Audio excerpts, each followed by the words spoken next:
नमस्कार साथियों, स्वागत है आप सभी का आपके इस यूट्यूब चैनल पॉलिटी टॉक्स में। कैसे हैं आप सभी? उम्मीद करते हैं स्वस्थ होंगे, मस्त होंगे और अपनी पढ़ाई में व्यस्त होंगे। साथियों, जैसा कि आपको थंबनेल देखकर समझ में आ गया होगा कि आज हमारा क्लास स्टार्ट होने वाला है मूल अधिकार यानी फंडामेंटल राइट्स की। साथियों, फंडामेंटल राइट्स, जी हाँ, फंडामेंटल राइट्स। आप लोगों को लगता है कि फंडामेंटल राइट्स बहुत ही आसान, बेहद ही आसान टॉपिक है। साथियों, बहुत आसान टॉपिक है, बशर्ते इसकी जो आज हम लोग इसकी जड़ों तक पहुंचने की कोशिश करेंगे प्रश्नों के माध्यम से, और देखेंगे कुछ ऐसे प्रश्न जो अब तक आपने उन पर ध्यान नहीं दिया होगा, या फिर आपने ध्यान दिया भी होगा तो उसमें कुछ फैक्ट जो है आपने बहुत पहले पढ़ रखा होगा, तो उसको हम लोग यहाँ पर रिकॉल भी कर लेंगे साथियों। ठीक है, बहुत ज़्यादा बात ना करते हम लोग आज का सेशन स्टार्ट करते हैं, देखते क्या कुछ आपके लिए खास। तो साथियों, पहला क्वेश्चन क्या कह रहा है ये कि मौलिक अधिकार उनके आधुनिक नाम है जिन्हें पारंपरिक रूप से के रूप में जाना जाता है। देखिए, पहला क्वेश्चन क्या कहना चाह रहा है ये,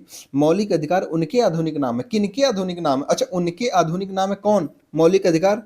अच्छा, उनके आधुनिक नाम है, इसका मतलब वो जाहिर सी बात है वो आधुनिक नाम इनके हैं। यानी समझ रही क्वेश्चन को, बहुत ध्यान समझिएगा। मौलिक अधिकार उनके आधुनिक नाम है, इसका मतलब मौलिक अधिकार जो है ये आधुनिक नाम है। किनका आधुनिक नाम है? इसका मतलब जिनका ये बात कर रहा होगा वो क्या होंगे? पारंपरिक होंगे, यानी इसका मतलब वो प्रारंभिक होंगे। तो बताइए, वो प्रारंभिक नाम कौन से हैं जिनको वर्तमान समय में मौलिक अधिकार यानी आधुनिक नाम उनका मौलिक अधिकार है? तो बताइए क्या होगा इस आंसर इसका। ऑप्शन दे रखा है प्राकृतिक अधिकार, नागरिक अधिकार, राजनीतिक अधिकार, संवैधानिक अधिकार। जी हाँ, ये क्वेश्चन है यूपीएसआई 2021 में ये पूछा गया सवाल है। ठीक है साथियों, मुझे अच्छा लगा तो मुझे लगा ये ले लेना चाहिए। तो बताइए क्या क्या होगा इसका आंसर। तो क्या आपको लग रहा है साथियों, नागरिक अधिकार या राजनीतिक अधिकार या फिर संवैधानिक अधिकार? मुझे नहीं लगता है कि आप लोग इस ऑप्शन को चूज करने वाले हैं, और एक्चुअल में देखा जाए तो इसका आंसर क्या होगा? यही होगा। साथियों, आपको पता होगा कि अधिकार कई तरीके के होते हैं, जैसे प्राकृतिक अधिकार होता है, नागरिक अधिकार होता है, राजनीतिक अधिकार होता है, संवैधानिक अधिकार भी होते हैं, और मानव अधिकार यानी मनुष्य को मनुष्य होने के नाते जो अधिकार प्राप्त होते हैं उन्हें मानवाधिकार भी कहा जाता है। यानी बहुत सारी अधिकार के प्रकार होते हैं। ठीक है, तो हम उन्हीं की बात करते हैं, जिसमें ये इसका आंसर क्या होने वाला है, ये बात इसका आंसर होने वाला है प्राकृतिक अधिकार। प्राकृतिक अधिकार एक्चुअल में होता क्या है? देखो, आपको ये समझना जरूर से, जो प्राकृतिक अवस्था में मनुष्य को प्राप्त अधिकार थे, अब प्राकृतिक अवस्था में मनुष्य को जो अधिकार प्राप्त थे इसका मतलब क्या हुआ सर? देखो, प्राकृतिक अवस्था में यानी जो राज्य की उत्पत्ति के पहले जो अधिकार प्राप्त थे वही क्या होंगे? प्राकृतिक अधिकार। अब ठीक है, प्राकृतिक अधिकार इसका आंसर कैसे हो सकता है सर? मुझे तो नहीं लगता प्राकृतिक अधिकार इसका आंसर होगा। मेरे हिसाब से नागरिक अधिकार होगा। आप यही कहेंगे कि आपके हिसाब से नागरिक अधिकार इसका आंसर होना चाहिए, लेकिन नहीं, ना ही ये इसका आंसर सही, ये नहीं ये। इसका आंसर सही क्या है? प्राकृतिक अधिकार। दरअसल प्राकृतिक अधिकार आपको पता होना चाहिए, जो फंडामेंटल राइट्स अपनी मूल पहचान में नेचुरल राइट्स है। देखा जाए तो फंडामेंटल जो राइट्स है वह अपनी मूल पहचान में क्या है? नेचुरल राइट्स है। और नेचुरल राइट्स ही लीगल राइट्स या फिर कह लो कॉन्स्टिट्यूशनल राइट या फिर कह लो फंडामेंटल राइट्स की शील्ड के रूप में यानी कवच के रूप में साथ आते हैं। मेरी बात को समझिएगा ध्यान से, एक बार फिर सुनिएगा। मैंने क्या कहा कि फंडामेंटल राइट्स जो होता है इसकी मूल पहचान क्या है? इसकी मूल पहचान में नेचुरल राइट्स ही है कि नहीं? जैसे आपसे पूछा जाए, आपका जो है सोने का अधिकार, चलने का अधिकार, ना जीवित रहने का अधिकार, जीवन जीने का अधिकार, ये सब क्या है? आपके प्राकृतिक अधिकार। और ये प्राकृतिक अधिकार यानी आप कहोगे सर ये तो मूल अधिकार है। देखो, मूल अधिकार की आड़ में ये क्या है? मूल अधिकार की आड़ में देखा जाए तो ये प्राकृतिक अधिकार ही तो है, और इन्हीं प्राकृतिक अधिकारों की रक्षा के लिए या फिर इनके कवच के रूप में क्या है? मूल अधिकार आता है। ठीक है, तो इसलिए इसका आंसर क्या होगा? प्राकृतिक अधिकार हो गया। यानी इन्हें क्या कह रहा है? पारंपरिक रूप से। पारंपरिक रूप से, थोड़ा शब्द पर गौर करना है आपको। पारंपरिक रूप से पूछा है, इसका मतलब क्या होगा इसका आंसर? जी हाँ, इसका आंसर क्या होगा? ए, नेचुरल राइट्स। क्या बात है, समझ पाए आप? क्या लगता है आपको, कुछ समझ पा रहे हैं आप? मेरी बातों को समझ पा रहे हो आप? वेरी गुड, आगे बढ़ते हैं ना। अगर कुछ भी डाउट हो आपका, थोड़ा सा भी डाउट हो, तो आप क्वेश्चन अपना कमेंट बॉक्स में कमेंट कर सकते हो। ठीक है, आगे बढ़ते हैं हम लोग। Question number 2। अच्छा, क्वेश्चन नंबर 2 माफ करिएगा, वो टाइपिंग एरर हो गया होगा, कोई बात नहीं। क्वेश्चन का नंबरिंग से क्या मतलब है? क्वेश्चन से मतलब है ना। तो चलिए स्टार्ट करते हैं। भारतीय संविधान के अनुसार कारखानों में रोजगार के लिए बच्चे की न्यूनतम आयु कितनी होनी चाहिए? बताओ। ये बच्चों वाला सवाल पूछ लिया बच्चों से, बताओ। बच्चों से। भारतीय संविधान के अनुसार कारखानों में रोजगार के लिए बच्चों की न्यूनतम आयु कितनी होनी चाहिए? बताओ। आपने एक ये अधिकार सुना होगा, मूल अधिकार है। क्या है वो? शोषण के विरुद्ध अधिकार। शोषण के विरुद्ध अधिकार, आर्टिकल कौन कौन सा है आपको पता है? आर्टिकल 23 और आर्टिकल 24। शोषण के विरुद्ध अधिकार आर्टिकल 23 और आर्टिकल 24। आर्टिकल 23 क्या कहता है कि मानव के दुर्व्यवहार, देखो आर्टिकल 23 यही कहता है ना, मानव के दुर्व्यापार, बेगारी, बलात् श्रम पर निषेध, है ना, इन पर रोक लगाता है। यानी कोई व्यक्ति किसी इंसान के साथ उनके नहीं ह्यूमन ट्रैफिकिंग यानी मनुष्य का मानव का दुर्व्यापार यानी किसी इंसान को ले जाके बेच दो। ये बेगारी का मतलब क्या होता है? बिना पारिश्रमिक दिए क्या करना और उससे काम कराना। बलात् श्रम क्या होता है? यानी जबरदस्ती काम कराना। यानी ऐसी चीजों पर क्या है, इनका विरोध करता है या इन पर प्रतिषेध लगाता है या रोक लगाता है। कौन? आर्टिकल 23, है ना, आर्टिकल 23। वहीं पर आर्टिकल 24 क्या है? यानी हमने क्या देखा कि देखो शोषण के विरुद्ध अधिकार दो होते हैं, एक तो आर्टिकल 23, एक आर्टिकल 24। आर्टिकल 23 हमने देख लिया। आर्टिकल 24 क्या कहता है आप सभी को पता है? 14 वर्ष से कम के बालकों को, 14 वर्ष के कम बालकों को क्या फैक्ट्री या फिर कह लो माइंस, कारखानों और खानों में काम करने से उसका निषेध करता है, यानी काम करने से मनाही करता है। कौन? आर्टिकल 24। मेरी बात को समझिएगा फिर से, हमने क्या कहा?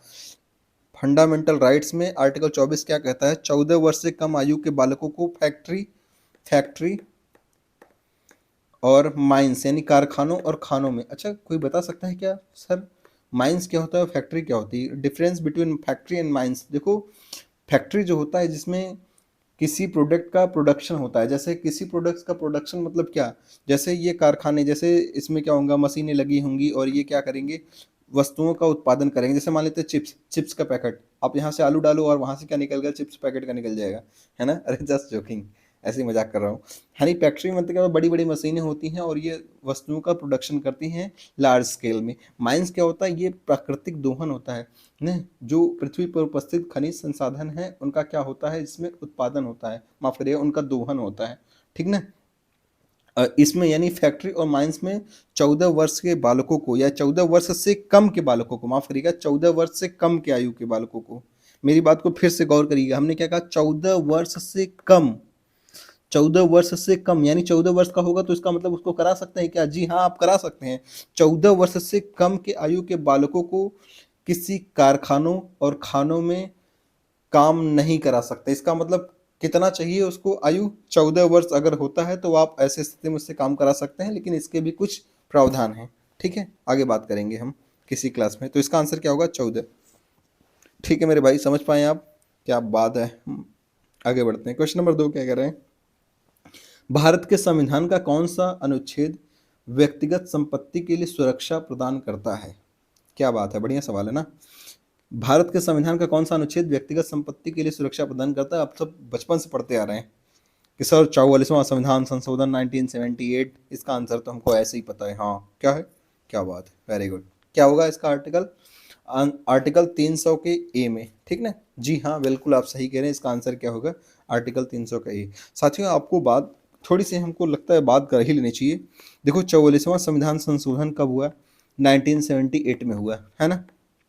इसमें क्या प्रावधान किए गए कि जो संपत्ति का अधिकार पहले मूल अधिकार हुआ करता था ना, संपत्ति का अधिकार पहले मूल अधिकार की श्रेणी में आता था, लेकिन इसको 44वां संविधान संशोधन 1978 के तहत इसको हटाकर भाग 12 के कानूनी एवं विधिक अधिकार बना दिया गया। कानूनी एवं विधिक अधिकार, कानूनी या विधिक अधिकार कह लो, कानूनी या विधिक अधिकार बना दिया गया। विधिक अधिकार, अच्छा किस भाग में है ये भी पूछा जा सकता है आपसे कि बताइए संपत्ति का अधिकार वर्तमान में किस भाग में है? तो अनुच्छेद 12 सॉरी भाग 12 में दे रखा है। किसमें है? भाग 12 में। भाग 12 क्या है? कानूनी एवं विधिक अधिकार, ठीक है। अच्छा थोड़ी सी और बात कर लेते हैं भाग 12 के अध्याय 4 में। भाग 12 के अगर और डिटेल में पूछना चाहेगा तो वो क्या पूछ लेगा आपसे कि किस अध्याय में है? तो भाग 12 के अध्याय 4 में, ठीक है, जिसमें क्या दे रखा है? संपत्ति का अधिकार, संपत्ति का अधिकार, ठीक है मेरे भाई। अच्छा किस अनुच्छेद में है? तो आप सभी को पता है अनुच्छेद कौन सा है? आर्टिकल 300 का ए, ठीक है मेरे भाई। अच्छा आपसे ये पूछा जाए कि अगर इसमें डाल दिया गया है भाग 12 में है तो क्या अब संपत्ति का अधिकार वाद योग्य है? अगर आप कहते हैं इसको भाग 12 में डाल गया तो इसको क्या, इसको न्यायालय में चुनौती दी जा सकती है? जी हाँ ये वाद योग्य है, इसीलिए तो इसको डाला गया है संपत्ति का अधिकार वहां से निकाल के, ठीक है मेरे भाई, समझ पा रहे हैं आप? यानी भाग 3 से इसको इसलिए, भाग 3 से इसको इसलिए निकाल के इसमें डाला गया ताकि क्या हो, इस पर वाद योग्य क्या हो सके, ये नहीं हो सके, माफ करिएगा, वाद योग्य, मैंने बोला क्या ऊपर, वाद योग्य हो सके नहीं, तो इसका मतलब याद रखिएगा ये वाद योग्य नहीं है। क्लियर है मेरे भाई, ये वाद योग्य नहीं है। मैंने कहीं गलती से अगर बोल दिया होगा तो आप याद रखिएगा ये वाद योग्य नहीं है। वाद योग्य न्यायालय में चुनौती दे सकती है क्या, नहीं, क्योंकि ये मूल अधिकार है ही नहीं, तो कहाँ से चुनौती दोगे आप, मेरी बात समझ पाए। अच्छा, क्या इसके पहले भी कहीं पर जिक्र था क्या, क्या संपत्ति के अधिकार की बात कहीं और भी की गई थी, जी हाँ, याद रखिएगा 19(1) के एफ में और आर्टिकल 31 में, यहाँ पर इन दोनों जगहों पर पहले क्या था, संपत्ति का अधिकार था, लेकिन वर्तमान समय में क्या है, 44वें संविधान संशोधन द्वारा निरसित कर दिया गया है। ठीक है मेरे भाई, आगे बात करते हैं। ये तो जान ही गए आप, ये भी जान गए।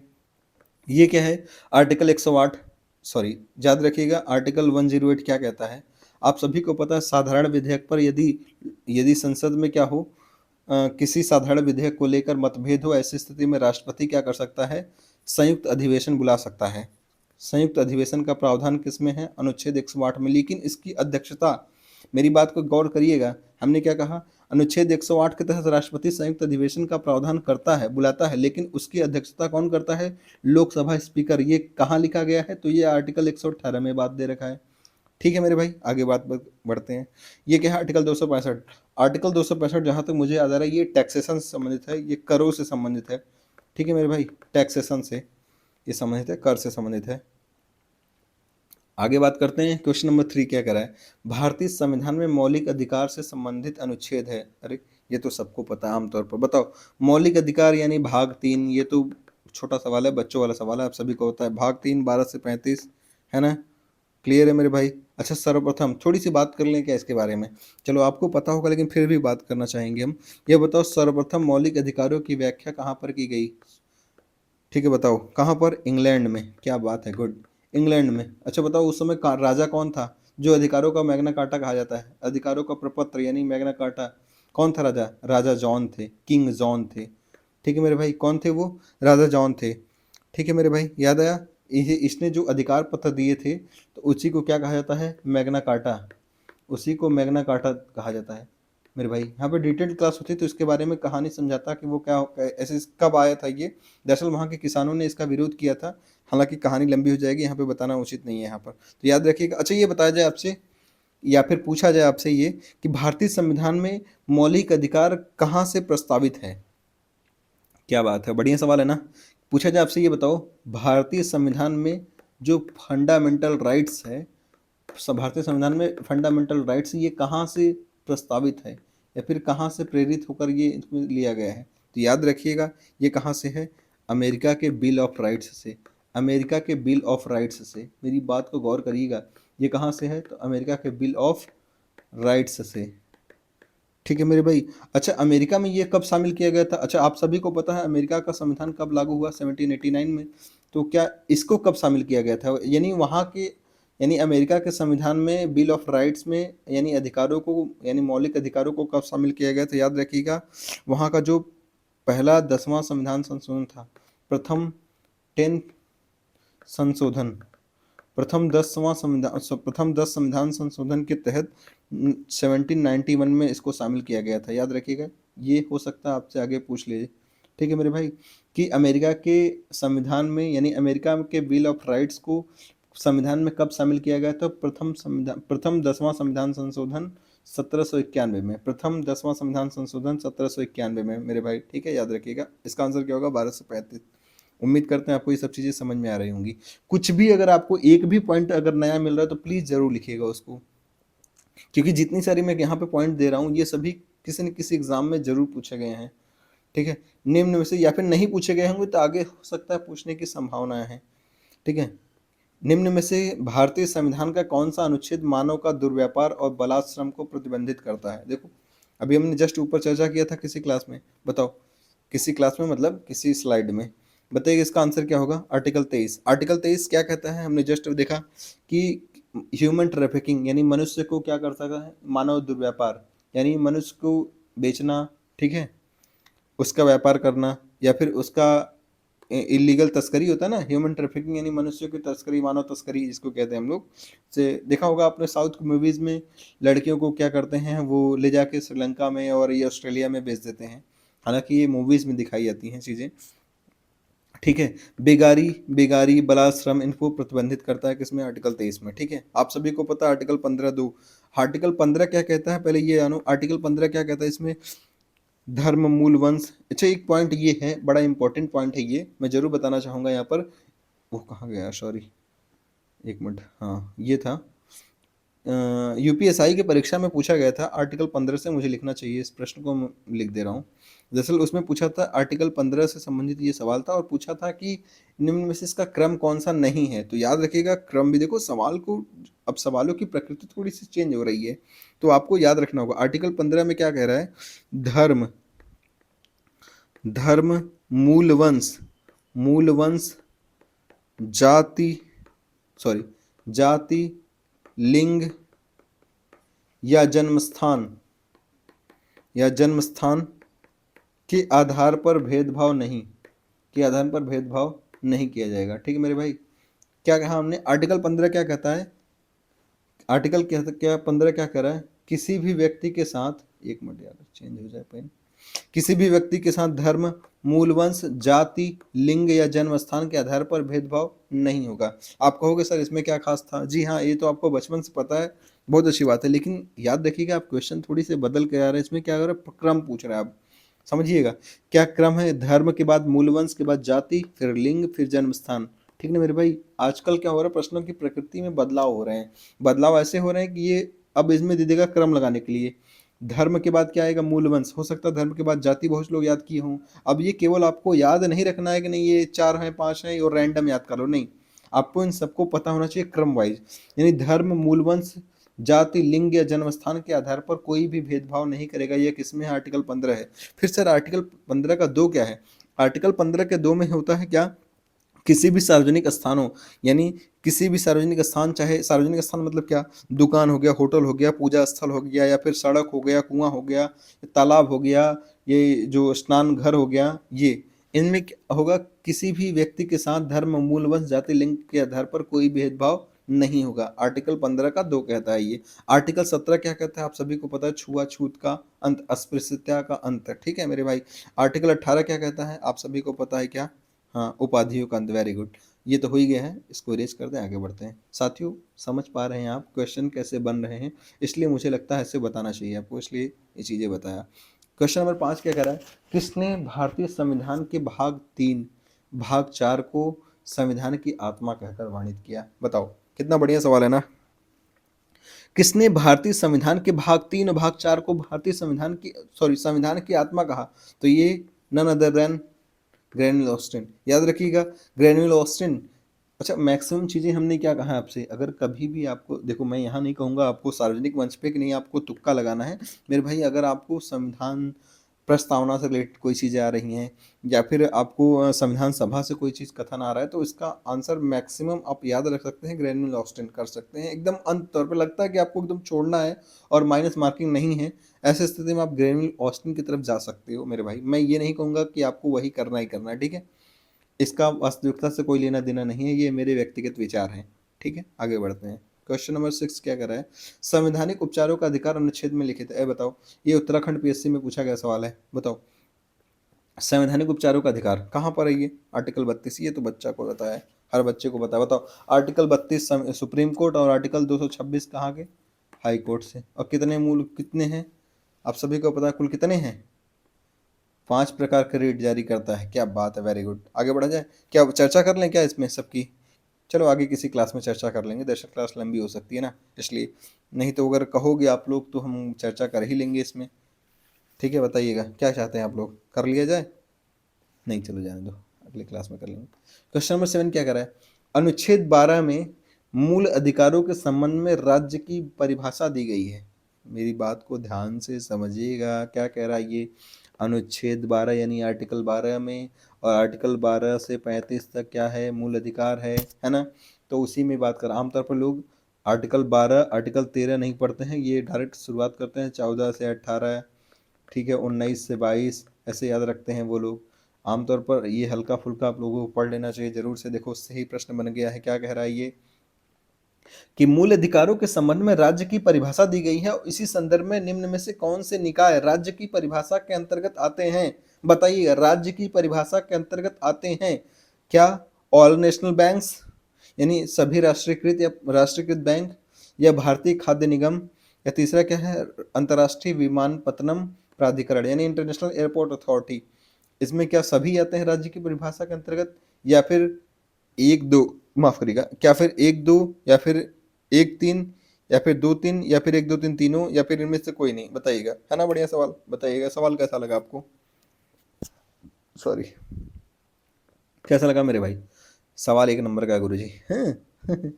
अच्छा बताओ, जस्ट जोकिंग। इसका आंसर क्या होने वाला? आप कहोगे सर इसका आंसर होने वाला ई, यानी नन, कोई नहीं, नन, यानी नन ऑफ द एबव ना, नोटा दबा दिया आपने। अच्छा, स्मार्ट बन रहे हो बाबू। गलत हो जाएगा, जैसे ही आप करोगे ये गलत हो जाएगा। क्यों? इसका क्या होगा आंसर? इसका आंसर होगा यानी तीनों सही होंगे। राज्य की परिभाषा के अंतर्गत तीनों आएंगे। सर कैसे पता? देखो आपको पता होना चाहिए अनुच्छेद 12 क्या कहता है। आर्टिकल 12 में राज्य की परिभाषा दे रखी है कि राज्य किसको कहेंगे। देखो राज्य के अंतर्गत केंद्र सरकार आएंगे, केंद्र सरकार हो गया चाहे राज्य सरकार हो गई, केंद्र सरकार हो गया चाहे, माफ करिएगा, है ना, लिख दें, केंद्र सरकार हो गया चाहे राज्य सरकार हो जाएगा, ठीक है, राज्य सरकार हो जाएंगे, चाहे संसद हो जाएगा, चाहे विधानमंडल हो जाएंगे, संसद हो गया, विधानमंडल हो गया, या फिर स्थानीय जो अधिकारी होते हैं, और और अन्य प्राधिकारी भी इसके अंतर्गत आते हैं। अब अन्य प्राधिकारी अंतर्गत ही इसको, ये है इसका आंसर, ठीक है। अन्य प्राधिकारी के अंतर्गत क्या आ जाएंगे? सभी राष्ट्रीयकृत बैंक, भारतीय खाद्य निगम, अंतर्राष्ट्रीय विमानपत्तनम। देखो अपनी लोकल लैंग्वेज में, माफ करिए लोकल लैंग्वेज में, लेमैन लैंग्वेज में कहा जाए तो देखो राज्य क्या होता है? राज्य जो प्रत्यक्ष रूप से या अप्रत्यक्ष रूप से डायरेक्ट सॉरी सरकार से उसका लेना देना हो, सरकार से वो टच में हो, सरकार से एफिलिएटेड हो, ठीक ना, सरकार से संबंधित हो, वो क्या होगा? सब कुछ राज्य के भीतर में आएगा। जितनी सारी चीज़ें सरकार से संबंधित होंगी, ठीक है, वो सब कुछ क्या आएंगी? राज्य के अंतर्गत आएंगे, ठीक है मेरे भाई। ये हमारा ले मैन लैंग्वेज में आगे बात करते हैं। ये इसका मतलब ये तीनों तीनों पर सरकार का कहीं ना कहीं देखा जाए नियंत्रण है ना, या संबंधित है, जिसका मतलब क्या होगा? एक दो तीन, ठीक है। आगे बढ़ा जाए। क्वेश्चन नंबर 7 क्या कहना चाह रहा है? आई थिंक वो भी साथ था, ये भी साथ हो गया। देखो ये क्वेश्चन नंबर पे मत जाना भाई मेरे, इसको आप लोग देख लीजिएगा। आपका जो नंबरिंग होगा आप उसको लिख लीजिएगा, ठीक है मेरे भाई। संपत्ति का अधिकार किस संशोधन द्वारा मौलिक अधिकारों की श्रेणी से हटा दिया गया? बताओ। क्या ही पूछ लिया यार, क्या ही पूछ लिया, ये बताओ पूछने की कोई दरकार थी यहाँ पे? नहीं ना। बात करते हैं यहाँ पर, इसका आंसर क्या होगा? 44वां संविधान संशोधन 1978।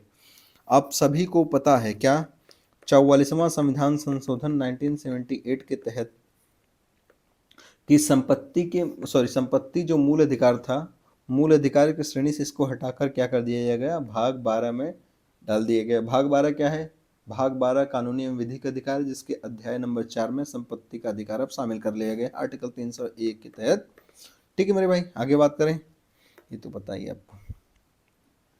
हाँ एक पॉइंट याद रखना, ये हो सकता है आगे ये पूछ ले, दरअसल इतना सारा चीज पूछ रहा है तो हो सकता है ये पूछ ले भाग 12 के किस अध्याय में, हो सकता है यही पूछ ले कि भाग 12 में शामिल किया गया है या भाग 10 में शामिल किया गया है, किस में शामिल किया गया? आपको पता होना चाहिए संपत्ति का अधिकार अब किस में शामिल हो गया? भाग 12 में हो गया, ठीक मेरे भाई। पॉइंट याद रखिएगा, ओके, याद रखेंगे सर। बच्चों को मुफ्त और अनिवार्य शिक्षा का अधिकार अधिनियम 2009 से वर्ष की आयु, अच्छा अच्छा, कितने से कितने वर्ष की आयु के बीच के हर बच्चों को मौलिक शिक्षा को अधिकार, मौलिक शिक्षा का अधिकार देता है। जो भी है क्वेश्चन समझो, ऐसा क्या कहना चाह रहा है ये, यानी मौलिक शिक्षा का अधिकार यानी कितने से कितने वर्ष के बालकों के लिए है, ठीक है मेरे भाई, याद रखिएगा। आप सभी को एक संविधान संशोधन हुआ था, पता है आपको? अच्छा आपको इतना पता है सर कि कभी भी शिक्षा संबंधी कोई भी बात करेगा तो कौन सा संविधान संशोधन है, ये तो गुरुजी हम बचपन से ही जानते थे। आप इसमें क्या नया बता दिए? अरे कोई बात नहीं यार, बताना क्या है इसमें। कितना था? 86वां संविधान संशोधन 2002 के तहत जितने सारे शिक्षा संबंधी प्रावधान थे इसी संविधान में संशोधन में किए गए थे, ठीक है मेरे भाई, याद रखिएगा। तो याद रखना 86वां संविधान संशोधन के बारे में मैं कुछ बात कर लेता हूँ थोड़ा सा। तो इसमें कुछ प्रावधान किए गए थे, वो क्या थे? देखो इसमें 3 जगह कुछ चीज़ें बदलाव की गई थी। जैसे आपसे देखा जाए तो फंडामेंटल राइट्स में कुछ बदलाव हुए थे, कुछ तो नीति निर्देशक तत्व में भी हुआ था, और कुछ तो फंडामेंटल ड्यूटीज़ में भी हुआ था। बोलो हाँ या ना? अरे बोलो हाँ या ना? बोलो हाँ या ना। हाँ, हाँ, जबरदस्ती बोलो हाँ। Just joking. याद रखिएगा, फंडामेंटल राइट्स के तहत देखा जाए तो शिक्षा संबंधी अधिकार आर्टिकल 21 के ए में जोड़ा गया है ना। शिक्षा संबंधी अधिकार किस में जोड़ा गया? फंडामेंटल राइट्स में 21 के ए में जोड़ा गया। डीपीएसपी की बात करें, वहीं पर डीपीएसपी यानी यानी नीति निदेशक तत्व के 45वें अनुच्छेद में क्या बात करता है कि 6 वर्ष से कम आयु के बालकों, देखो मैं लिख नहीं रहा हूँ लेकिन बोल दे रहा हूँ, आपको पता होना चाहिए। यानी 6 वर्ष से कम आयु के बालकों को प्रारंभिक स्तर पर, यानी 6 वर्ष से कम आयु के बालकों, जो भी 6 वर्ष से कम आयु के बालक होंगे उनको प्रारंभिक शिक्षा या बाल्यावस्था की देखभाल कौन करेगा? ये राज्य का कर्तव्य होगा। ठीक है मेरे भाई, माफ करिएगा, मतलब वो राज्य का दायित्व होगा। ठीक है, यहाँ पर फंडामेंटल ड्यूटीज की बात करेंगे तो 11वां मूल कर्तव्य, आप सभी को पता है 11वां कर्तव्य, 11वां मौलिक कर्तव्य, 11वां मौलिक कर्तव्य क्या है? माता पिता या संरक्षक जो भी होंगे, माता पिता या फिर संरक्षक जो भी होगा, 6 से 14 वर्ष के बालकों को शिक्षा के अवसर उपलब्ध कराने का प्रयास करेगा मेरे भाई। क्या कहा हमने कहा? फिर से एक बात हम लोग कर लेते हैं। 86वां संविधान संशोधन यानी 86 कॉन्स्टिट्यूशन अमेंडमेंट 2002 के तहत 3 प्रावधान किए गए, 3 जगह, यानी फंडामेंटल राइट्स में, डीपीएसपी में और फंडामेंटल ड्यूटीज में। फंडामेंटल राइट्स यानी मौलिक अधिकार में आर्टिकल 21 ए के तहत क्या कहा गया कि जो है 6 वर्ष से 14 वर्ष तक के सभी बालकों को निःशुल्क एवं अनिवार्य शिक्षा का प्रावधान। ठीक है मेरे भाई, ये मूल अधिकार की श्रेणी में रखा गया। ठीक है, वहीं पर डीपीएसपी यानी राज्य के नीति निर्देशक तत्व, नीति निर्देशक तत्व मतलब जो भी इसमें प्रावधान किया गया, राज्य ऐसी चीज़ों को फॉलो करता है या इसमें दिए गए चीज़ों को फॉलो करता है तो वह एक लोक कल्याणकारी राज्य बनेगा। तो उसी के 45वें अनुच्छेद में क्या कहता है ये कि 6 वर्ष से कम आयु के सभी बालकों को या उसके लिए प्रारंभिक बाल्यावस्था की देखभाल कौन करेगा? राज्य करेगा। ठीक है, वहीं पर फंडामेंटल ड्यूटीज की बात क्या होती है? 11वां यानी 11वां कर्तव्य जो है, 11वां कर्तव्य ये कहता है माता पिता हो या अभिभावक हो या संरक्षक हो, 6 से 14 वर्ष के बालकों को शिक्षा के अवसर प्रदान करने का प्रयास करेंगे। ठीक है मेरे भाई, समझ पाए आप? इसका आंसर क्या होगा देखा जाए तो 6 से 14 वर्ष। ठीक है मेरे भाई, आंसर की बात ही नहीं हो रही थी, हमें तो ये था रिकॉल कराना था। ठीक है, आप तो ये सब बचपन से पढ़ते आ रहे हो। ठीक है, अच्छा इसमें थोड़ी सी चर्चा कर लें क्या हम लोग किसी चीज़ के बारे में? अच्छा ये बताओ, इसी से एक मिलता जुलता प्रश्न आया था। अच्छा ये बताओ, चलो ठीक है, आरटी की बात कर लेते हैं। आप सभी को पता है जो अनुच्छेद 21 है ना, अनुच्छेद 21 ए के तहत शिक्षा का प्रावधान हुआ, शिक्षा को मूल अधिकार में शामिल किया गया। अब इस मूल अधिकार में शामिल करने के लिए इसको कुछ प्रावधान करने पड़े। इसमें प्रावधान क्या करना पड़ा कि अब इसको कैसे लागू किया जाए, तो एक आरटीई आया था, क्या नाम है उसका? Right to education. Right to education कब आया? यह अधिनियम आया 2009 में। ठीक है, यह लागू कब होता है मेरे भाई? 1 अप्रैल 2010 में, 1 अप्रैल 2010 में मेरे भाई। ठीक है ना, 1 अप्रैल 2010 में ये लागू हो जाता है। ठीक है, अच्छा एक सवाल ये भी बना है कि इंटरनेट का उपयोग, इंटरनेट का उपयोग, माफ करिएगा, ये इंटरनेट है, इंटरनेट का उपयोग जो है यह किस अधिकार के तहत आता है? इंटरनेट का उपयोग किस अधिकार के तहत आप इसको शामिल करेंगे? जी हाँ, ये शिक्षा के अधिकार के तहत भी शामिल किया गया। देखो एक केस था, कौन सा केस था वो? फाहिमा शाहीन बनाम केरल राज्य, फाहिमा शाहीन का, फाहिमा शाहीन बनाम केरल राज्य था। ठीक है, बनाम केरल राज्य, 2019 का मामला है ये। उसमें कुछ प्रावधान आए कि इंटरनेट का उपयोग कैसा है, ये क्या है, ये किसके अंतर्गत आएगा? याद रखिएगा, इंटरनेट का जो उपयोग है यह एकांतता के अधिकार या फिर कह लें शिक्षा के अधिकार, एकांतता का अधिकार और शिक्षा के अधिकार के तहत केरल हाई कोर्ट ने ये मामला सुनाया था। याद रखिएगा, फाहिमा शाहीन बनाम केरल राज्य, फाहिमा शाहीन बनाम केरल राज्य। इंटरनेट का उपयोग, ठीक है, क्या है, एक शिक्षा का अधिकार के तहत भी आता है ये, क्योंकि लोग, बहुत सारे लोग क्या करता है, इंटरनेट से बहुत सारी चीज़ें सीखता है, इन्फॉर्मेशन एब्जॉर्ब कर, इन्फॉर्मेशन लेता है वो। ठीक है मेरे भाई, एब्जॉर्वेशन ये गलत हो जाएगा, अप्रोप्रिएट वर्ड नहीं इसके लिए। आगे बात करते हैं, क्वेश्चन नंबर 8 हो गया हमारा। क्वेश्चन नंबर 9 की बात करा जाए आपसे। क्वेश्चन नंबर, अच्छा 8, अरे यार कितना गलती हो गया मेरे से। क्वेश्चन नंबर 8 की बात करते हैं। निम्नलिखित मौलिक अधिकारों में कौन सा अधिकार नागरिक व गैर नागरिकों दोनों को प्राप्त है? मेरे भाई है ना, बढ़िया सवाल। अब बताओ क्या होगा इसका आंसर? देखो आपको पता है ना एक बात, क्या सर हमको पता है 15, 16, 19, 29, 30 ये केवल और केवल किसको प्राप्त है? ये केवल नागरिकों को प्राप्त है ना? बोलो मेरी भाई, समझ पा रहे हो नहीं? हमने क्या कहा? 15, 16, 19 और 29 ये ऐसे अधिकार हैं जो केवल किसको प्राप्त हैं? केवल नागरिकों को। ठीक ना मेरे भाई, ये किसको प्राप्त है? केवल नागरिकों को प्राप्त है। अच्छा ये बताओ, संस्कृति व शिक्षा का अधिकार किस में आता है मेरे भाई? ये लगभग 28-29 में आएगा क्या? माफ करिएगा, नहीं ये 29-30 में आएगा ना, ये 29-30 में आएगा, 29-30 में आएगा। और ये बताओ, अवसर की समानता का अधिकार, ये आर्टिकल 16 में आएगा, है ना? ये बताओ, स्वतंत्रता स्वतंत्रता का अधिकार आर्टिकल 19 आएगा। तो बताओ समानता का अधिकार, समानता का अधिकार बचाइए, अब ये किस में आएगा? ये ऐसा है जो केवल क्या होगा, ये नागरिकों को और गैर नागरिकों, यानी जो नागरिक नहीं है या भारत देश के निवासी नहीं है उनको भी मिलेगा। यानी ये ऐसा अधिकार है जो सबको मिलेगा। ठीक ना मेरे भाई? यानी नागरिक हो चाहे ना हो, लेकिन ये सभी अधिकार, ये और ये और ये सभी ऐसे अधिकार हैं जो केवल और केवल किसको मिलेंगे? नागरिकों को। याद रखिएगा, यानी हमने क्या कहा? 15 सॉरी आर्टिकल 15, आर्टिकल 16 और आर्टिकल 19 और आर्टिकल 30। ठीक है, आर्टिकल 15, 16, 19, 29, 30 ये कैसे अधिकार हैं? ये केवल और केवल किसको मिलेंगे? भारतीय नागरिकों को प्राप्त है। ठीक है मेरे भाई, इसके अलावा जो भी होंगे वो अन्य को, यानी दोनों को प्राप्त होंगे। ठीक है, बढ़ा जाए आगे। आगे बात करते हैं क्वेश्चन नंबर 9। मौलिक अधिकारों के संबंध में निम्न में से कौन सा अनुच्छेद अनुच्छेद तब तक निलंबित नहीं किया जा सकता जबकि आपातकाल की घोषणा प्रवर्तन में है? क्या बात है, बताओ। हमने क्या कहा है? आप सभी को याद है क्या कि आर्टिकल 352 के तहत राष्ट्रपति, आर्टिकल 352 क्या है? ये नेशनल इमरजेंसी है। नेशनल इमरजेंसी के तहत राष्ट्रपति किन दो अधिकारों को छोड़कर सभी मूल अधिकारों को निलंबित कर सकता है? तो वो आर्टिकल कौन से हैं? आर्टिकल 20 और आर्टिकल 21, है ना? याद आया? आपने ये पढ़ा होगा। मेरी भाई बात को समझिएगा, हमने क्या कहा? यानी वो कौन से दो अधिकार हैं जिनको आपातकाल के समय, यानी आर्टिकल 352 के तहत अगर कोई नेशनल इमरजेंसी घोषित हुई है तो ऐसी स्थिति में राष्ट्रीय आपातकाल राष्ट्रपति द्वारा किस अनुच्छेद को छोड़कर प्रवर्तन में लाया जा सकता है? ठीक है, याद रखिएगा, आर्टिकल 20 और 21 को छोड़कर बाकी के अन्य अधिकारों को राष्ट्रपति निलंबित कर सकता है। ठीक है ना, आर्टिकल 20 और 21 को। अच्छा ये बात कहाँ लिखी गई है? तो आर्टिकल 359 में लिखी गई है। यानी ये बात कौन सी बात?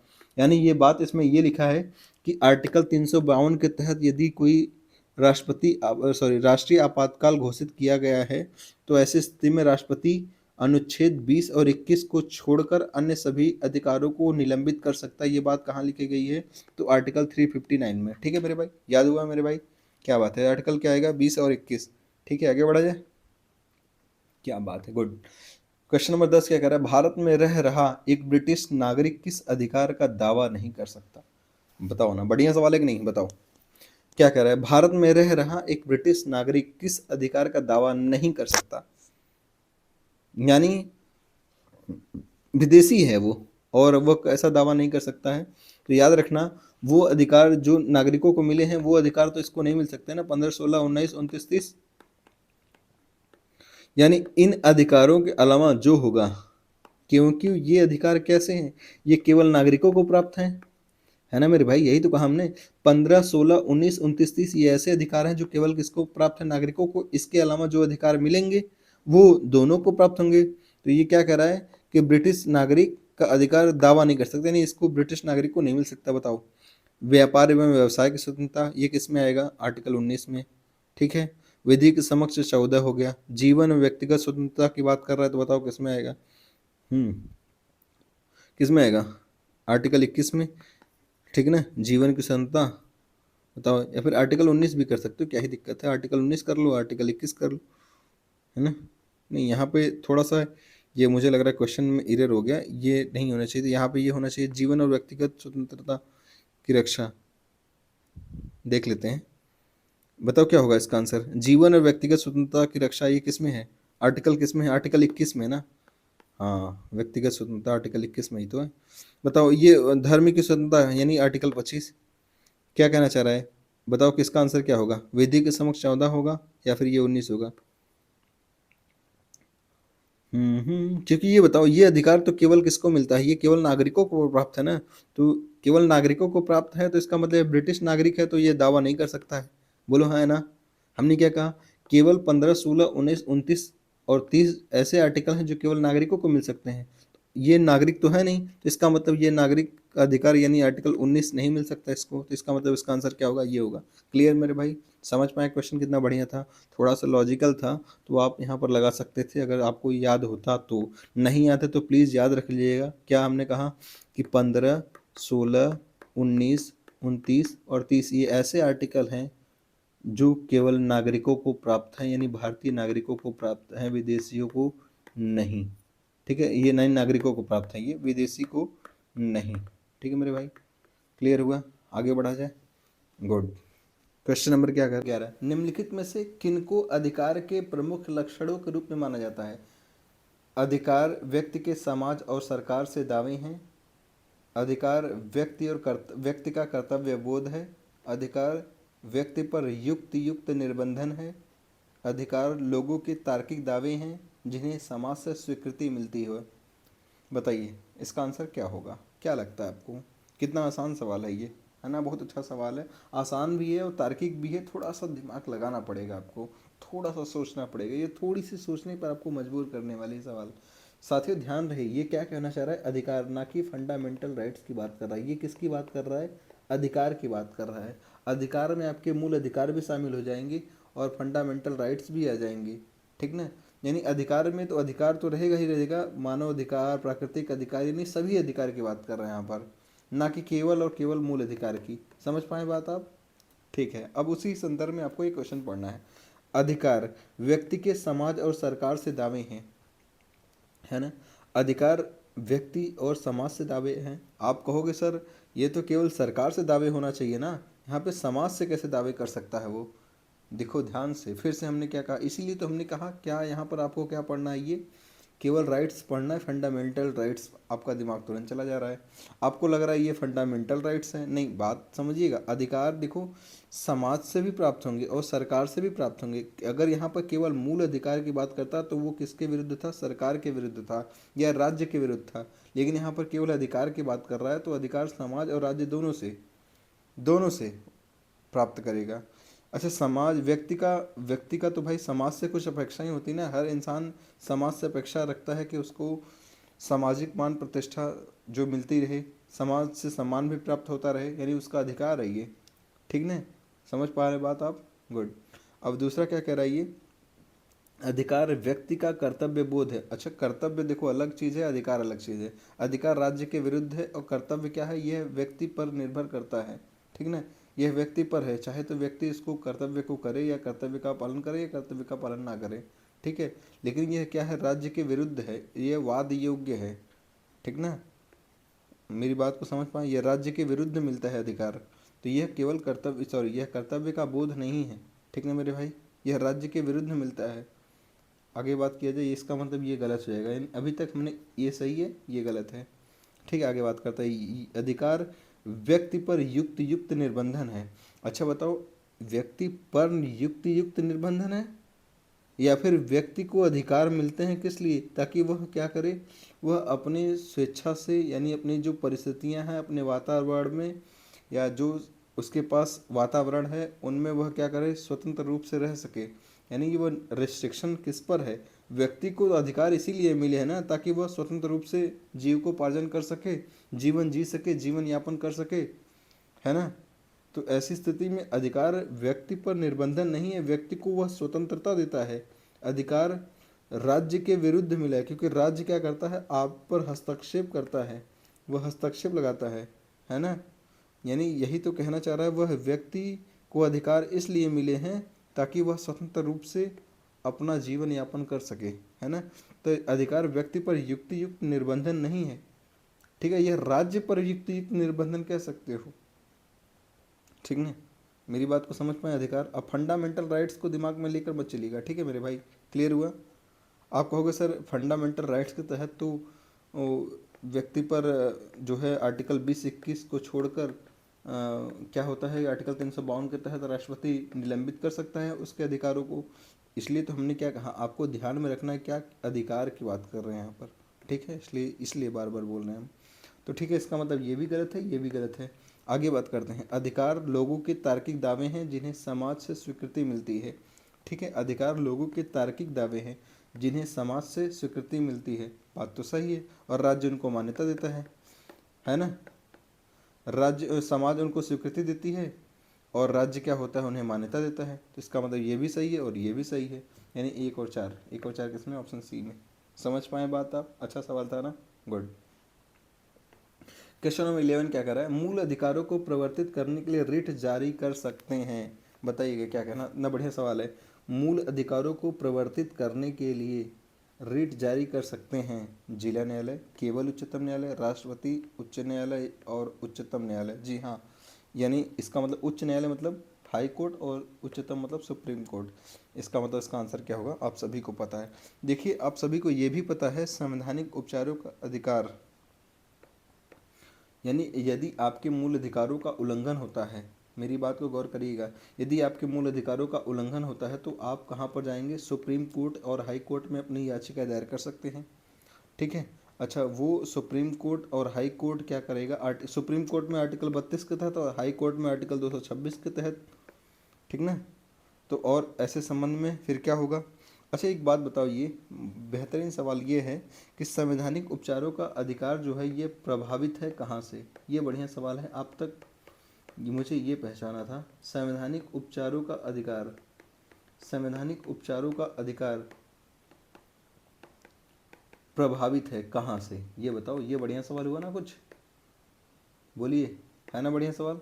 अब बताइए, संवैधानिक उपचारों का अधिकार प्रभावित है, तो याद रखिएगा संवैधानिक उपचारों का अधिकार जो है, हमारी जो संविधान सभा निर्मात्री थी, यानी हमारी जो संविधान सभा के निर्माता थे, उन्होंने संवैधानिक उपचारों का अधिकार, संवैधानिक उपचार के अधिकार को स्विट्जरलैंड के संविधान से और अमेरिका के संविधान से और आयरलैंड के संविधान से लिया, ठीक ना। यानी कुछ कुछ पोर्शन जो है इन तीनों से लिया, यानी स्विट्जरलैंड के भी, अमेरिका के भी और आयरलैंड के संविधान से प्रभावित है अपना ये संवैधानिक उपचारों का अधिकार। Have you got it, is that clear.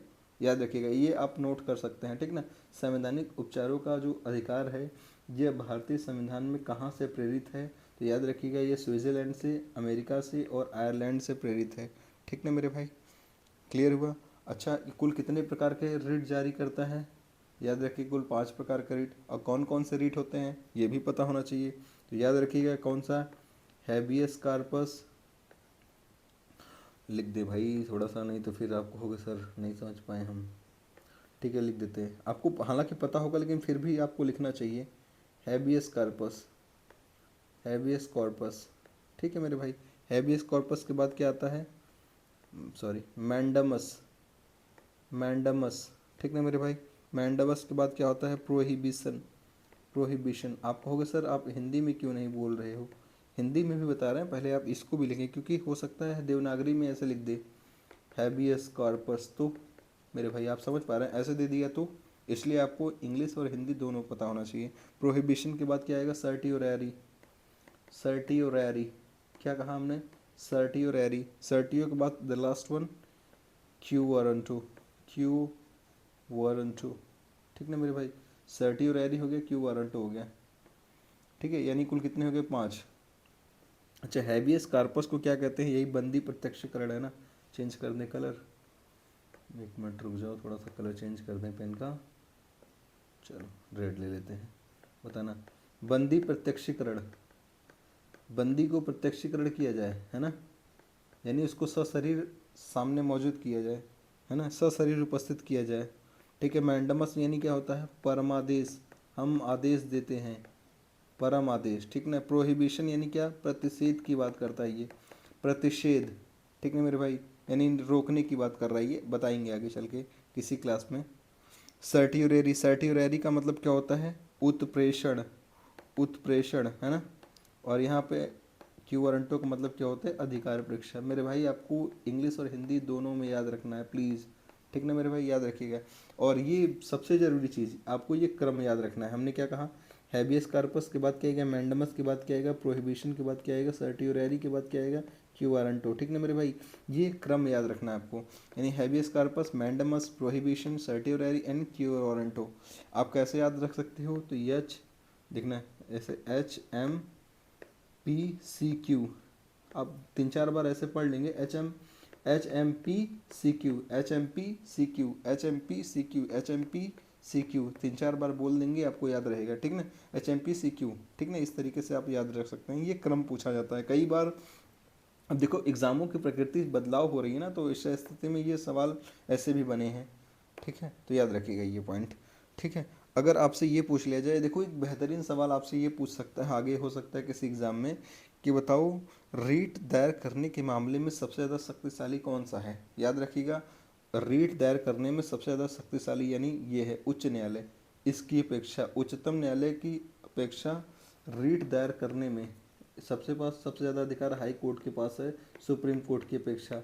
Got it, हमने क्या कहा, रीट दायर करने के मामले में हाई कोर्ट ज़्यादा शक्तिशाली है सुप्रीम कोर्ट की अपेक्षा, क्योंकि हाई कोर्ट के पास 6 याचिका दायर कर सकता है, लेकिन वहीं पर सुप्रीम कोर्ट जो है ये 5 कर सकता है। ठीक ना मेरे भाई, ठीक ना। आप कहोगे सर 5, हम 6 पहली बार सुन रहे हैं। जी हाँ, आप पहली बार सुन रहे हैं तो कोई बात नहीं, आप इसको नोट जरूर कर लीजिएगा। यहाँ पर ये है सुप्रीम कोर्ट 5 रीट जारी कर सकता है, यानी 5 याचिका दायर कर सकता है, वहीं पर हाई कोर्ट 6 कर सकता है। ठीक है, वो 6 कर सकता है। वो 6 कौन, वो छठवां कौन सा है, तो याद रखिएगा इंजक्शन। छठवां कौन सा है, इंजक्शन। ठीक है, इंजेक्शन, इंजेक्शन क्या होता है, ये अंतरिम राहत के लिए जारी किया जा सकता है इंजेक्शन। हमने इसलिए तो कहा, इसलिए हमने क्या कहा कि जो है हाई कोर्ट जो है ये याचिका दायर करने के मामले में, ठीक है, वह रीट जारी करने के मामले में सुप्रीम कोर्ट से ज़्यादा शक्तिशाली कौन है, हाई कोर्ट है। ठीक है, गॉट इट, क्लियर हुआ मेरे भाई। देखो एक बात और जानते रहिए, सुप्रीम कोर्ट जो है ये रीट यानी याचिका जारी करने से इनकार नहीं कर सकता है कभी भी। सुप्रीम कोर्ट रीट जारी करने में कभी भी इनकार नहीं कर सकता, वहीं पर हाई कोर्ट जारी करने से इनकार भी कर सकता है। ठीक ना मेरे भाई, याद रखिएगा। इसलिए तो कहा हमने हाई कोर्ट के पास अधिक शक्ति है किसके मामले में, और रीट जारी करने के मामले में। हैव यू गॉट इट, मिटा दे, मतलब इरेज कर दे। मिटाना क्या होता है, इरेज करना होता है। ओह सॉरी इतना माइंड करोगे आप लोग जस्ट जोकिंग। आगे बात करते हैं मेरे भाई। क्वेश्चन नंबर 11 क्या कर रहा है, हैबियस कार्पस। हैबियस कार्पस शब्द याचिका शब्द, अच्छा यार ये बताओ, अभी तो जस्ट हमने देखा हैबियस कार्पस का मतलब क्या है, टू हैव अ बॉडी, यानी क्या, किसी को सशरीर उपस्थित कराना। हैबियस कॉर्पस मतलब क्या, सशरीर उप, ये मैंडमस हम आदेश देते हैं। क्वेश्चन नंबर 12 क्या कह रहा है, किसी व्यक्ति को एक ही अपराध के लिए एक बार से अधिक अभियोजित और दंडित नहीं किया जाएगा, यह किस अनुच्छेद में वर्णित है। आप सभी को पता है, इसका आंसर क्या होगा, आर्टिकल 20। ठीक है, आर्टिकल 20। ठीक है मेरे भाई, आप सभी को पता होना चाहिए ये आर्टिकल। अच्छा बताओ आर्टिकल 14 क्या है, विधि के समक्ष समता की बात करता है। आर्टिकल 15 क्या है, धर्म, मूल, वंश, जाति, लिंग या जन्म स्थान के आधार पर कोई भेदभाव नहीं करेगा राज्य। आर्टिकल 19 क्या है, स्वतंत्रता का अधिकार है। ठीक है, इसमें 6 प्रकार की स्वतंत्रताएं हैं, आपको पता होगा, नहीं पता होगा तो मैं किसी क्वेश्चन में इंक्लूड कर लूंगा उसको। ठीक है, आगे बात करते हैं, ये इसका आंसर क्या होगा, आर्टिकल 20। आप सभी को पता है आर्टिकल 20 क्या है मेरे भाई।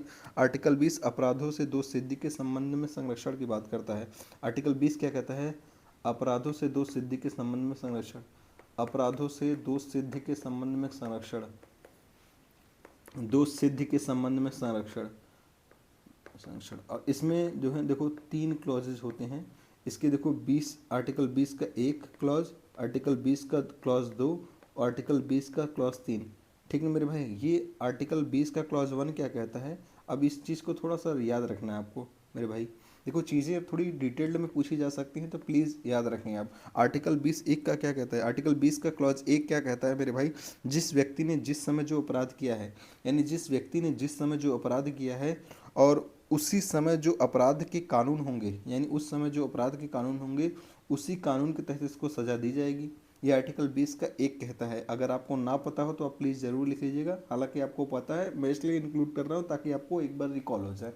ठीक है मेरे भाई, हमने क्या कहा, यानी जो व्यक्ति जिस टाइम जो अपराध किया है और उस टाइम जैसे अपराध की, यानी जिस अपराध की जो सज़ा थी उसी सज़ा के अकॉर्डिंग उसको सज़ा दी जाएगी। ठीक है मेरे भाई, आर्टिकल 20 का 2 क्या कहता है, एक अपराध के लिए एक सज़ा, यानी एक अपराध, यानी किसी अपराध के लिए आपको एक अपराध के लिए एक सज़ा का प्रावधान, एक ही बार सज़ा मिलेगी आपको। आपको मतलब समझिएगा, एक अपराध एक सज़ा।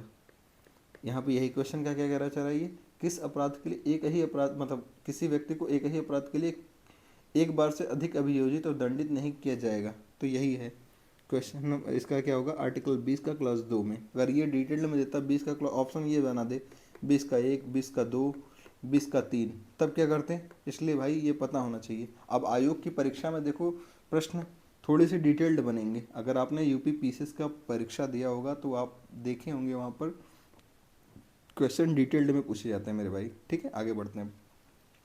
क्वेश्चन 20 का 3 का सॉरी आर्टिकल 20 का क्लॉज 3 क्या कहता है बताइएगा। ये स्वयं के विरुद्ध साक्षी होने के लिए बात मतलब मनाही करता है। ठीक है, किसी को स्वयं के विरुद्ध साक्षी नहीं होना है। स्वयं के विरुद्ध साक्षी यानी आत्मसंसन, यानी आत्म अभिशंसन के विरुद्ध अधिकार है। ठीक है, आत्म अभिशंसन के विरुद्ध की बात करता है, यानी स्वयं के विरुद्ध आपको साक्षी नहीं होने दिया जाएगा। ठीक है मेरे भाई, आगे बात किया जाए। याद हुआ, बस देखो मेरा ये था पॉइंट कि आपको याद हो जाए, रिकॉल हो जाए आपका पूरा का पूरा ये एक बार आर्टिकल 20। आगे बात करते हैं। आर्टिकल 13 क्या कह रहा है मेरे भाई, संविधान मान्यता देता है, बताओ, केवल धार्मिक अल्पसंख्यक को, भाषाई अल्पसंख्यक को, धार्मिक और भाषाई अल्पसंख्यक, भाषाई धार्मिक और निर्जाति अल्पसंख्यक। देखिएगा इसका आंसर क्या होगा। आर्टिकल नंबर किस में है ये बात, कोई बता सकता है क्या। ध्यान से आर्टिकल 29 और 30, ठीक ना, याद रखिएगा आर्टिकल 30 और 29 में। अच्छा, ये भारत में देखो दो ही प्रकार के अल्पसंख्यक हैं, एक तो भाषाई आधार पर और धार्मिक आधार पर। ठीक है, एक बात और याद रखिएगा, आर्टिकल 29 व आर्टिकल जो 30 है, आर्टिकल 29 और आर्टिकल जो 30 है, यह केवल और केवल अल्पसंख्यकों को है। यह केवल और केवल किसको है, अल्पसंख्यकों को है। ठीक है मेरे भाई, याद रखिएगा ये केवल और किसको मिले हैं, केवल अल्पसंख्यकों को है। ठीक ना, याद आया। अल्पसंख्यक भारत में परिभाषित नहीं किया गया। देखो भारतीय संविधान में कहीं भी अल्पसंख्यक को परिभाषित नहीं किया गया है कि ये अल्पसंख्यक एक्चुअल में होता क्या है, ये कहीं भी परिभाषित नहीं किया गया। ठीक है, हालांकि देखा जाए तो भारत में दो प्रकार के अल्पसंख्यक हैं, तो भाषाई आधार पर और एक भाषाई आधार पर और एक धार्मिक आधार पर, है ना। ठीक है, याद रखिएगा। अच्छा, आर्टिकल 29 में क्या है, आर्टिकल 29 में कोई बता सकता है क्या, यानी भाषा और लिपि या संस्कृति के आधार पर अल्पसंख्यक, यानी उनको ये प्रावधान है अल्पसंख्यकों को कि भाषा धर्म लिपि को उनको संरक्षित करने का अधिकार है। ठीक है, अल्पसंख्यकों को अपनी भाषा अपनी लिपि अपनी संस्कृति को संरक्षित करने का अधिकार है। और यह अधिकार यानी इसके तहत वो क्या कर सकते हैं, अपने शिक्षण संस्थानों का भी शुरुआत कर सकते हैं। शिक्षण संस्थान यानी जो अल्पसंख्यक हैं, शिक्षण संस्थानों की स्थापना और इनके संबंध में प्रशासन करने का प्रावधान किसमें है, आर्टिकल 30 में है। ठीक है मेरे भाई। अच्छा, मदरसा में दी जाने वाली जो इस्लामिक शिक्षा है, मदरसों में दी जाने वाली इस्लामिक शिक्षा, वह अनुच्छेद 29 के तहत आएगा या अनुच्छेद 30 के तहत आएगा। मेरी बात को गौर सुनिएगा, मदरसों में दी जाने वाली इस्लामिक शिक्षा वो अनुच्छेद 29 के या 30 के तहत। याद रखिएगा हमने क्या कहा, आर्टिकल 29 में क्या है, आर्टिकल 29 में अल्पसंख्यकों को उनकी भाषा उनकी लिपि उनकी संस्कृति को बचाए रखने का अधिकार है। वहीं पर आर्टिकल 30 क्या है, इनके संबंध में अल्पसंख्यकों को शिक्षण संस्थाओं और उनके प्रशासन के संबंध में अधिकार है। तो इसी के तहत यानी इसी के तहत अनुच्छेद 30 के तहत यानी मदरसों में दी जाने वाली इस्लामिक शिक्षा का प्रावधान है। ठीक है मेरे भाई, आगे बात किया जाए। गुड, इरेज कर दें, क्लियर हुआ। आगे बढ़ कि स्वतंत्र भारत के संविधान में समानता का अधिकार 5 अनुच्छेदों द्वारा प्रदान किया गया है, वे हैं। क्वेश्चन नंबर 14, भारत के संविधान में समानता के अधिकार 5 अनुच्छेदों द्वारा प्रदान किया गया, वे हैं 16 से 24, 14 से 18, 15, 19, 13, 17। देखो ये सबको पता है, आमतौर पर ये बच्चों वाला सवाल है, क्या होगा 14 से 18। देखो याद रखिएगा, हमने एक बार जल्दी जल्दी बोल दे रहे हैं, आप याद रखिएगा, सुन लीजिएगा ध्यान से। समानता का कब कहाँ से कहाँ तक है, ये 19 से 22 है। ठीक है, 19 से 22 है। अच्छा, याद रखिएगा, शोषण के विरुद्ध अधिकार 23 से 24 है और धार्मिक स्वतंत्रता का अधिकार 25 से 28 है। शिक्षा एवं संस्कृति संबंधी अधिकार 29-30 है। ठीक है, और वहीं पर देखा जाए संवैधानिक उपचारों का अधिकार तो कितना है, आर्टिकल 32 है। गॉट इट, आगे बढ़ा जाए। गुड, क्वेश्चन नंबर 15 क्या कह रहा है ये, निम्न में से किस लेख का अर्थ है हम हुक्म देते हैं मैंडमस, यानी क्या होगा, परम आदेश, हम आदेश देते हैं। ठीक है। क्वेश्चन नंबर 16, निम्न अनुच्छेदों में कौन सा एक शिक्षा के अधिकार से संबंधित है, शिक्षा के अधिकार से संबंधित है, तो याद रखिएगा मेरे भाई कौन सा है, एक मिनट थोड़ा सा, हाँ बताओ, शिक्षा से संबंधित अधिकार कौन सा है, आर्टिकल 21 का एक, आप सभी को पता है क्या, कौन सा, 86वां संविधान संशोधन 2002 द्वारा शिक्षा का अधिकार आर्टिकल 21 के एक में, आगे बढ़ा जाए, आर्टिकल 21 के एक में, ठीक ना, गॉट इट, कहीं कंफ्यूज तो नहीं हो गया ना, आर्टिकल 20 एक तो नहीं बोल रहे हो आप लोग, ठीक है, याद रखिएगा।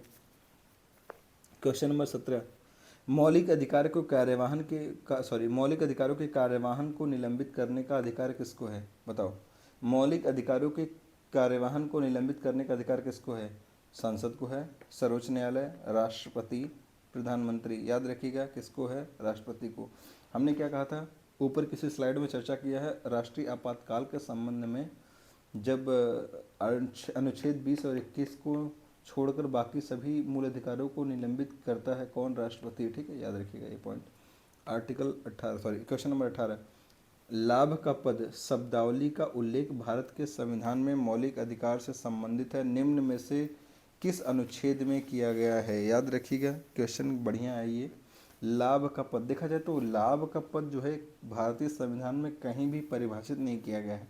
देखा जाए तो मंत्री का पद ये लाभ का पद नहीं माना जाए, हालांकि सुप्रीम कोर्ट ने इस पर ये अपना डिसीजन दिया है किसी मामले में, तो कि मंत्री के पद को नहीं माना जाता है लाभ का पद, या फिर कोई सांसद है, कोई विधायक है, यानी एमपी, एमएलए, एमएलसी जो है ये सब लाभ के पद नहीं है। बताओ, कोई सरकारी नौकरी में उसको लाभ का पद माना जा सकता है, लेकिन कोई अगर मंत्री है तो उसको लाभ का पद नहीं माना जाएगा। वाह, क्या बात है। हालांकि संविधान सभा ने ही खुद ये बात करी थी कि मंत्री जितने हैं वो उनको लाभ का पद किस श्रेणी में शामिल नहीं किया जाएगा। ठीक है ना, आगे बात करते हैं। लाभ का पद शब्दावली, देखो यहाँ पर शब्दावली की बात कर रहा है, हमने क्या कहा, वहाँ पर परिभाषित तो कहीं नहीं किया गया किसी अनुच्छेद में, लेकिन शब्दावली का प्रयोग तो करा गया ना, कई जगह किया गया है, तो इनमें से दे रखा है कि इनमें से बताइए किसमें किया गया है। तो याद रखिएगा लाभ का पद जो है शब्दावली, यह अनुच्छेद 18 में है।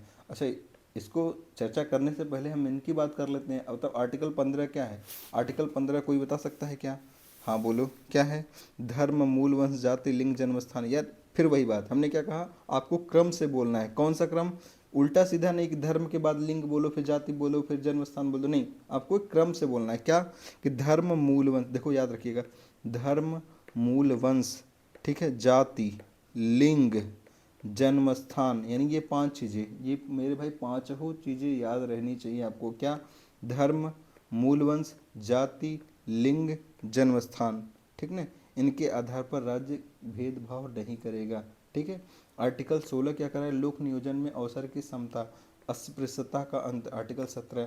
ठीक है, आर्टिकल 18 ही ये लाभ का शब्दावली, सॉरी आर्टिकल 18 का जो क्लॉज 4 है ना, क्लॉज 4 में उसमें ये दे रखा है, उसमें क्या कहता है 18(4) के तहत कि राज्य के अधीन लाभ का विश्वास, सॉरी राज्य के अधीन लाभ या विश्वास का पद धारण करने वाला कोई भी व्यक्ति विदेशी राज्य से या उसके पद को धारण करते हुए किसी विदेशी राज्य से कोई उपाधि राष्ट्रपति की सहमति के बिना स्वीकार नहीं करेगा। एज इट इज़ ये बात बेयर एक्ट में है, तो हम बेयर एक्ट की बात कर रहे हैं डायरेक्ट उसी से ही। ठीक है, हमने क्या कहा, फिर से सुन लो एक बार और, ये बेयर एक्ट की हुबहू लाइन में पढ़ रहा हूँ, उसको ध्यान से सुनिएगा क्या कहना चाह रहा है ये। कोई भी व्यक्ति राज्य के अधीन लाभ या विश्वास का पद धारण करने वाला कोई व्यक्ति विदेशी राज्य से या उसके अधीन किसी भी रूप में भेंट, उपलब्धि या पद राष्ट्रपति की सहमति के बिना स्वीकार नहीं करेगा। यह किस अनुच्छेद में है, ये तो 18 के क्लॉज 4 में दे रखा है ये बात। ठीक है मेरे भाई, आगे बढ़ा जाए।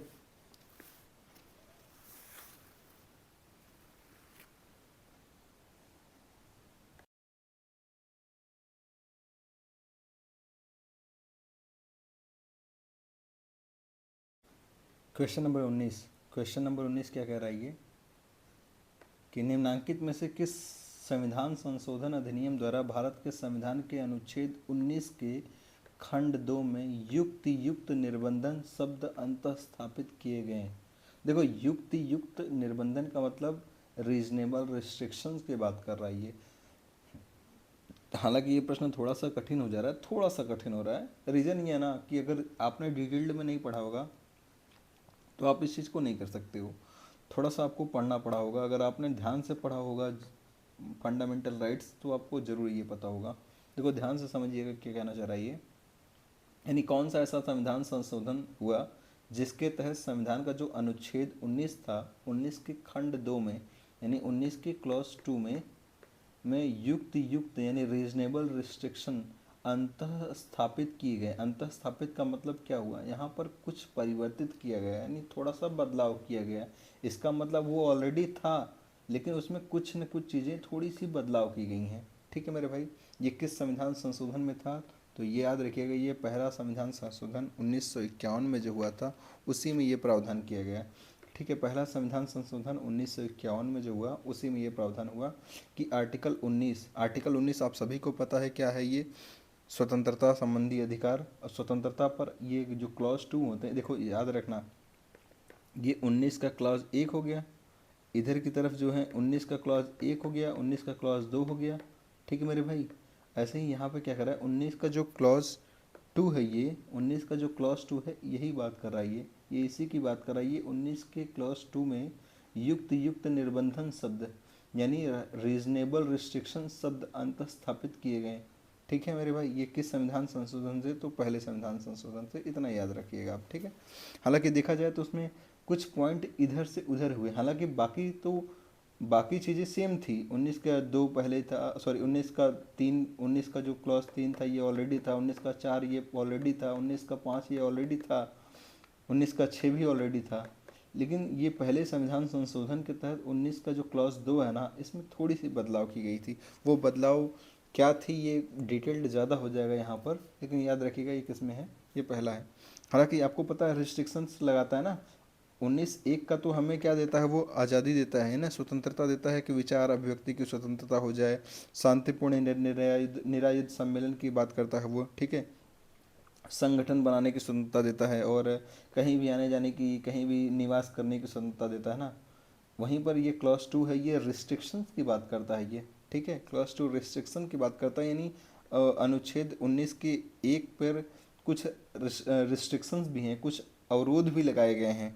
जैसे अगर कोई व्यक्ति भारत की संप्रभुता या उसकी अखंडता के संबंध में बोलता है तो उस पर क्या हो सकता है, उस पर रोक लगाया जा सकता है। मेरी बात को समझिएगा, राज्य की सुरक्षा संबंधी कोई बात आती है तो वहाँ पर उसको रोक लगाया जा सकता है। मेरी बात को समझ पा रहे हैं आप। अगर कोई न्यायालय का अवमानना करता है तो ऐसी स्थिति में उस पर रोक लगाया जा सकता है। ठीक है, उसके स्वतंत्रता को रोका जा सकता है ना, विचार अभिव्यक्ति की स्वतंत्रता जो भी है उसकी, उस पर रिस्ट्रिक्शंस लगाए जा सकते हैं। ठीक है मेरे भाई, यही ये किस में जोड़ा गया, तो ये पहले संविधान संशोधन 1951। उम्मीद करते हैं आपको ये समझ में आया होगा। क्वेश्चन नंबर 20 क्या करा है, निम्न में से समानता के अधिकार से संबंधित प्रावधान नहीं है। समानता या समता का अधिकार, आप सभी को पता समता का अधिकार 14 से 18 है। ठीक है मेरे भाई, 14 से 18। कानून के समक्ष समानता 14, छुआछूत समाप्ति 17, उपाधियों का अंत 18। यानी ये क्या है, बंधुआ मजदूरी उन्मूलन अधिनियम। आपको पता है कब आया था, कोई बता सकता है क्या, बंधुआ मजदूरी उन्मूलन अधिनियम कब आया था। ठीक है, अब इसका नाम बदल कर क्या रख दिया गया है, कोई बताएगा, अगर आपको पता होगा तो प्लीज़ ज़रूर बताइएगा, कमेंट बॉक्स में कमेंट जरूर करिएगा। ठीक है मेरे भाई, याद रखिएगा ये पॉइंट। क्वेश्चन नंबर 21 क्या कर रहा है, उच्चतम न्यायालय यानी सुप्रीम कोर्ट द्वारा आश्रय के अधिकार को किस मौलिक अधिकार में अंतर्निहित माना गया। देखो उच्चतम न्यायालय द्वारा आश्रय का अधिकार मतलब क्या, स्वतंत्रता का अधिकार, कहीं भी रहने की या कहीं पर बस जाने की। आश्रय का मतलब वही तो निवास स्थल की बात कर रहा है, ये क्या होगा, स्वतंत्रता का अधिकार होगा ना। आर्टिकल 19 से 22 तक क्या है, आर्टिकल 19 से 22 तक क्या है मेरे भाई, स्वतंत्रता का अधिकार है। तो इसी आर्टिकल के तहत ये होगा स्वतंत्रता का अधिकार। मेरी बात समझ पाए मेरे भाई, ठीक है गुड। ये किसके अंतर्गत आएगा, स्वतंत्रता का अधिकार। Got it. आगे बात करते हैं क्वेश्चन नंबर 22, निम्न में से कौन सा भारतीय संविधान का अनुच्छेद सार्वजनिक सेवाओं में अवसर की समानता प्रदान करता है, बताइएगा। भारतीय संविधान का कौन सा अनुच्छेद जो सार्वजनिक सेवाओं, सार्वजनिक सेवा मतलब क्या, आर्टिकल 16 लोक नियोजन में अवसर की समानता। ठीक है, आगे बढ़ा जाए। क्वेश्चन नंबर 23, कौन से अनुच्छेद के तहत भारतीय नागरिकों को 6 स्वतंत्रताएं दी गई हैं? बताओ, किस अनुच्छेद के तहत 6 प्रकार की स्वतंत्रताओं की बात करता है? तो ये सभी को पता है, आर्टिकल 19। कौन कौन से हैं, कोई बताए? देखो, आर्टिकल 19 का एक का क्लॉज ए जो है, ये क्या कहता है? विचार अभिव्यक्ति की स्वतंत्रता। देखो प्लीज़, आपको ना पता हो तो जरूर लिख लीजिएगा, विचार व अभिव्यक्ति की स्वतंत्रता, यानी वह व्यक्ति विचार कर सकता है और उसको अभिव्यक्त भी कर सकता है, ठीक है ना। आर्टिकल 19 का ए। आर्टिकल 19 का जो क्लॉज ए का वो सब क्लॉज बी क्या कहता है मेरे भाई, याद रखिएगा, शांतिपूर्ण निरायुध सम्मेलन, यानी शांतिपूर्ण निरायुध, यानी बिना हथियार के सम्मेलन कर सकते हो, ठीक है। निरायुध सम्मेलन, प्लीज़ आप ज़रूर लिख लीजिएगा, निरायुध सम्मेलन कर सकते हो आप, ठीक है। आर्टिकल 19 के क्लॉज ए के सब क्लॉज सी में क्या दे रखा है, ये कोई बता सकता है क्या? संघ या संगठन बनाने का अधिकार, संघ या संगठन बनाने का अधिकार की बात करता है ये, ठीक है। आर्टिकल 19 का क्लॉज ए का सब क्लॉज डी में क्या कहता है मेरे भाई, याद रखिएगा, कहीं भी पूरे भारत में अबाध रूप से संचरण करने की, अबाध्य रूप से कहीं भी आने जाने की स्वतंत्रता, ठीक है मेरे भाई, समझ पा रहे हो? कहीं भी आओ जाओ, घूमो टहलो, मस्त, ठीक है। आगे बात करते हैं, आर्टिकल 19 के क्लॉज एक के सब क्लॉज ई में क्या दे रखा है, कोई बताए? गुड। निवास या बस जाने की स्वतंत्रता, निवास करने की या बस जाने की, वहीं पर स्थायी रूप से रह जाने की स्वतंत्रता, ये किसमें है? आर्टिकल 19 के एक के ई में है। और आर्टिकल 19 का एक का एफ क्या है मेरे भाई, आप सभी को पता है, ई के बाद एफ आता है, और एफ क्या है? निरसित हो चुका है, ठीक है, 44वें संविधान संशोधन द्वारा। फिर आगे क्या आएगा? आर्टिकल 19 का एक एफ, मतलब जी, जी क्या है मेरे भाई? कोई भी आप बिजनेस, यानी कोई भी वृत्ति, यानी उपजीविका के लिए कोई भी व्यापार कर सकते हो आप, ठीक है। अब कोई भी व्यापार का मतलब नहीं ह्यूमन ट्रैफिकिंग करने लगो, किडनी गुर्दा निकाल के बेचने लगो इंसान का, ठीक है। कोई बच्चा जा रहा है, उसको पकड़ के बोरा में भर के और उसका ले जाके किडनी गुर्दा निकाल के बेच दो। अरे भाई, जस्ट जोकिंग, मजे ले रहा हूँ, ठीक है, ये नहीं है। आगे बात करते हैं, इसका आंसर क्या होगा मेरे भाई, ठीक है। उम्मीद करते हैं आपको ये सब चीज़ें समझ में आई होंगी। आज के लिए इतना रखते हैं, मिलते हैं आपसे नेक्स्ट वीडियो में। Bye bye. और प्लीज़ ज़रूर बताइएगा आपको ये वीडियो कैसा लगा और कंटेंट कैसा लगा, प्लीज़ ये जानना है आपसे।